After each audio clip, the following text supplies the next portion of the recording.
Before the season started, you tweeted about how this team had felt different than any other team you've been on in the past in college football. Can you elaborate on that? What's different about this group? Yeah, just the energy. Every day is very contagious, very positive, and I think this team make me appreciate the opportunity more every single day. And your transfers come in and had success right away. A lot of teams, they bring in transfers on defense, and it doesn't all work. It seems like a lot of the guys have come in and it's worked. What do you attribute that to? Yeah, I think the culture here, the guys, the coaching, and all around just the community here.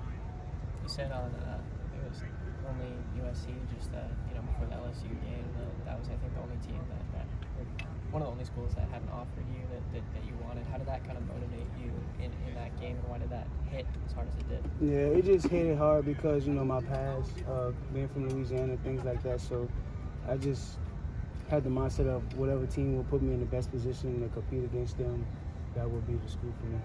How much did that game kind of set you up mentally for sort of the rest of the year, knowing that motivation factor goes in that for them? You got to get over it fast.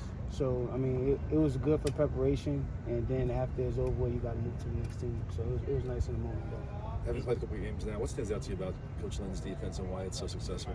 I think the relationships, the communication, and just the want-to. Jamil was saying that pre-snap communication has been so key for you guys. How did you go about getting that right leading into the season? Just reps, spending time together, building trust, things like that. As a defensive back, how challenging is it to prepare for a quarterback who's thrown 7 passes in 12 career games?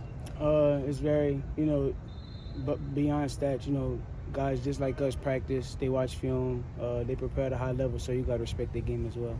What have you seen from him on film? I know there isn't much of him throwing the ball, but what does he do well? What have you seen from him? I think that's the answer for Coach Riley. We saw you gain extra work before you came over here. What kind of fuels that extra effort?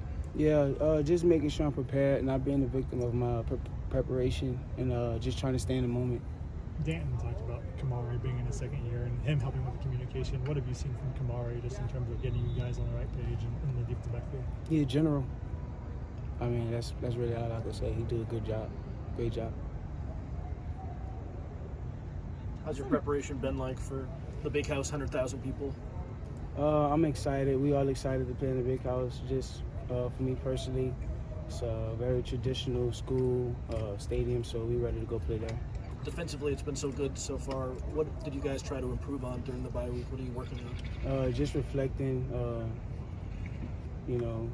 harping on, continue to give you all and prepare at the highest level as you can consistently.